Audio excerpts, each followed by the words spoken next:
World Bare Knuckle Fighting Federation presents Rise of the Titans live on pay-per-view, Friday, November 9th at 10 p.m. Eastern Time. To order, contact your pay-per-view provider.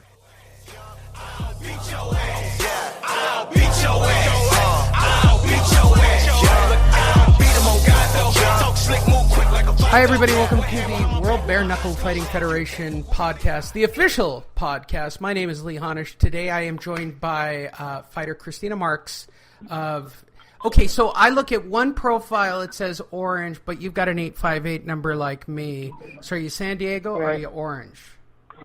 I am San Diego. I moved to Orange County for a little bit, and then I moved back to San Diego, but I just didn't, update my profile.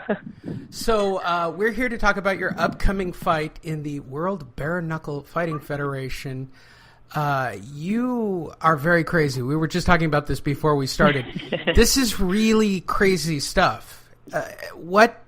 First of all, for those listening for the first time, or you happen along, or you're just Christina's friend and you're listening, she's just going to tape up her hands and go pound on someone else. This is a real bloody, ugly fight. Right. You're a very pretty person. Now, there are some very ugly people on this card. Let's take Chris Lieben, for example. Not going to affect Chris at all right? It's not going to hurt. You, Sean Merriman, people who, are attractive-looking human beings, bad. I don't know. Everything why... heals up, so it'll be okay. All right, let's first talk about how did you come to the World Bare Knuckle Fighting Federation? Basically, they reached out to me through via Facebook. I looked through my messages randomly, and Paul Tyler, he reached out to me quite, I want to say, beginning of this year, and we were in negotiation of me hopping on board, and finally we came to terms, and I agreed to it, and that's basically how it came about. For those listening and everybody wondering why it's a very reputable group of fighters, and I keep saying this, they're paying really good money. This isn't some schlubby outfit. You're getting paid to go do the work. Exactly. Like if it been a fighter for 10 years, and now it's more about the pay and just everything that goes into it. And it all makes sense, especially since me being the Ultimate Fighter show, we opened up the new weight class at 125. Now 125 weight class flyweight is pretty saturated now when it comes to UFC and Invicta. So a lot of us are just waiting to fight. So why not, do something like this in between those fights of MMA, because I still be fighting MMA as well. Yeah, I completely agree. So you're fighting, I've got it right, Jasmine Clarkson? Correct. And what do we know about Jasmine Clarkson?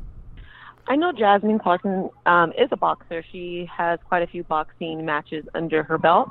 I know that she is 5'3", which I'm 5'7". She's a southpaw, so I've just been working my whole fight camp based off of her being a southpaw and just trusting my reach as well, because since I am going to have a longer reach than her and I am taller. Okay, where are you training at currently? Who is working on your stand-up for this? Yeah, so normally I fight for Arena, where Chris Lieben is actually my wrestling coach. I stepped away from Arena. Yeah, so I've known him for a while. So I stepped away, and I wanted to completely change my mind frame, and I went with Bomber Squad, that's in San Diego, El Cajon. They're a complete boxing gym, and that way I can just not think about MMA at all and just change my mindset on strict boxing.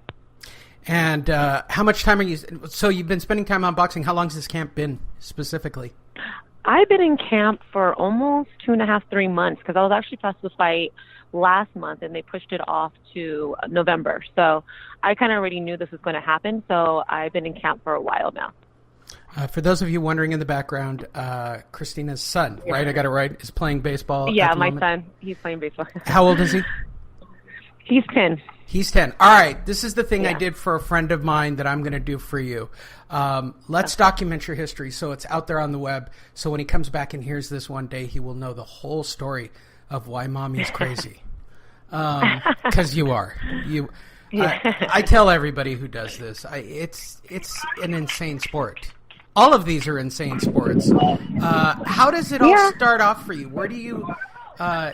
So I'm guessing about 12 or 13 years ago, you're starting to get the bug for something. 1 second, hold on. Yep. Did he get a hit? Oh, he scored. That's exciting.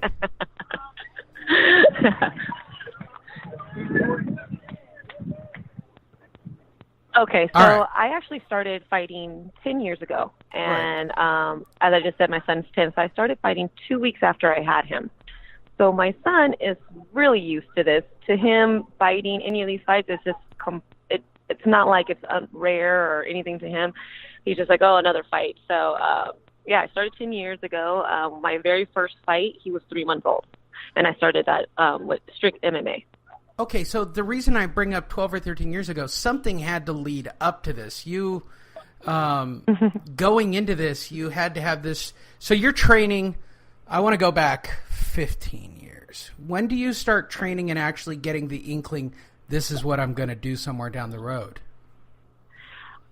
Okay, so before I started fighting, I used to run track and field for San Diego State. I've been an athlete my whole life. And then how it came about, I went to a fight, which was his dad's fight down in Mexico. And I was just really intrigued by it. And I was like, oh, I want to do this. I bet I can do this. And he said, yeah, right. I can never see you doing something like this. And I took it as a challenge. And after I had him, and I just went to started going to practices, and they needed an extra sparring person. I jumped in and wrecked one of the guys on the team, and they're like, we want to do a fight. I said, yep, and rest is history. Okay, so you got hooked on MMA going to Cage of Fire? So it was actually in Mexico. In TJ, yeah. It's TJ. That's Ring of Fire. That's yeah, okay, yeah. That's crazy, because for those of you who don't know, the closest thing I can compare to human cockfighting is Ring of Fire down in TJ, where they put blocks. Yes. It's a concrete stadium where they put blocks of ice up on the top. People are allowed to smoke in there. I mean, it is literally a bullfighting ring, and in the middle of this is the stiffest. Dean taught me MMA, that taught me submission rules there by watching those fights. Dean Lester. That's how I remember it. That's a crazy experience. So when I first had my first fight, it was actually, they built some little tiny ring in the middle of Hong Kong strip club. So that's where I'm coming from. Yeah. That's awesome. For none of you who don't know, I'm not going to go into any further detail because your son is going to find this one day, but let's just say that's awesome. Okay, to your son who's now listening to this, 5-10 years down the road, just Google it. Just Google it. Your mom is super cool. That's way cool. So you have your first fight, and am I correct? That's the Margarita de la Cruz Ramirez fight? That will my first pro fight, yeah. And that's down in Mexico. So your first two fights are losses. What's driving you to keep moving forward at that point? I guess, okay, so me being an athlete my whole life, every sport came really natural to me. I've always been the star in every sport. In fighting, I didn't know anything. I wasn't the star. I wasn't the best. And I think that's what still drives me now to this day, is just keep on learning and growing and becoming a better athlete at this sport. So I think that's what drove me the most, that I wasn't good in the beginning. Like, I had a lot to learn.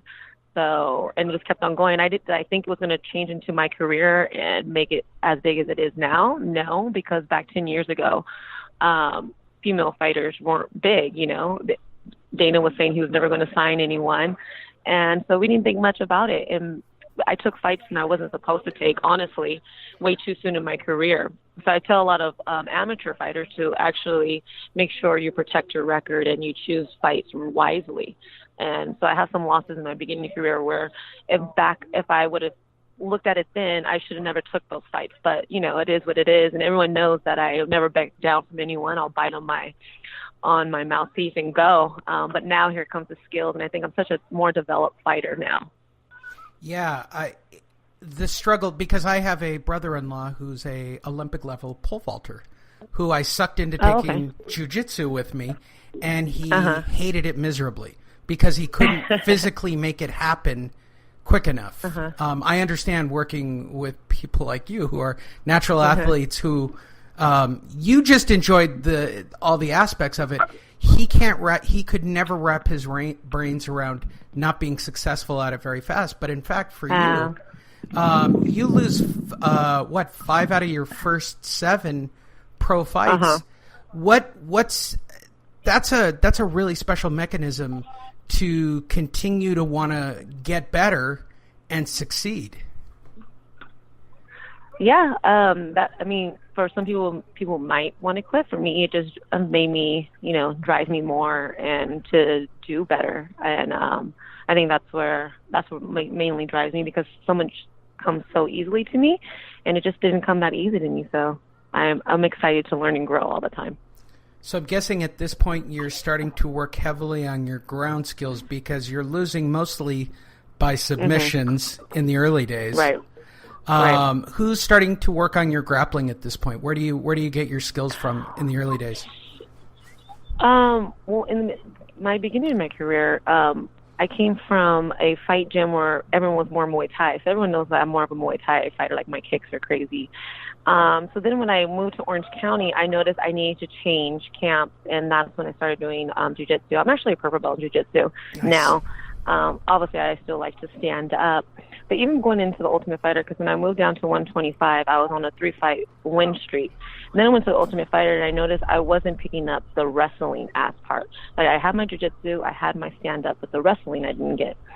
So that's when I switched to Arena recently, and now Chris Levin is my wrestling coach. So Eddie Alvarez was the one that told me, obviously, you want to stand up. So the only way you can keep the fight standing up is if you learn how to stop the takedown. So then I threw myself into a whole bunch of wrestlers. So every single time, like, I honestly don't look at stuff as a loss. I just look at it as a learning experience, and I just get better and better. And actually, signing to bare knuckle has actually helped my boxing tremendously. Oh, I'm sure.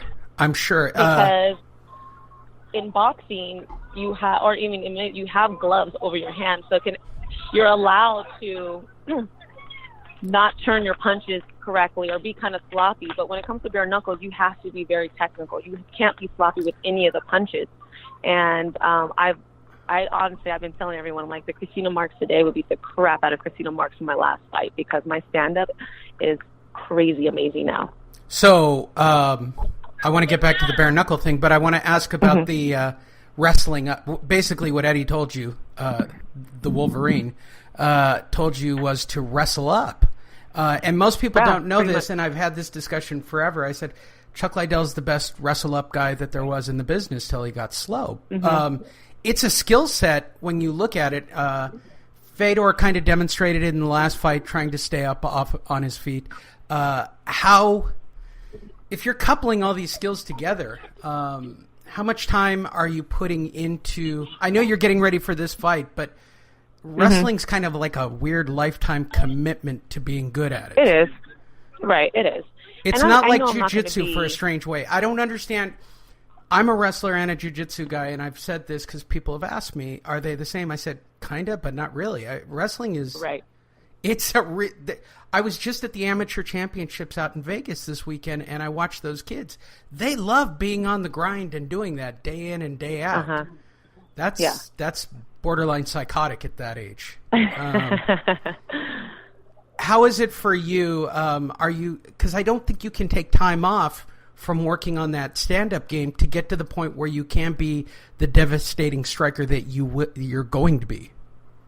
Right. You can't take time off, and but I know I'm not going to be this world-class wrestler, like, probably because that's not in my heart. My only thing I'm trying to always instill and drill in me is learning what wrestlers, their mental IQ is how do they stand, how, when they want to do a takedown, what does that look like, and learning how to sprawl correctly, and just looking at those. So I threw myself with a whole bunch of wrestlers, because knowing that I'm a stand-up person, when anytime we'll spar, I know they're not going to want to stand up with me. So the only best way to learn what they're going to do is be with them all the time. So I think my wrestling has definitely come up a lot, and I understand the wrestler's mindset a little bit. So that's basically all I'm trying to get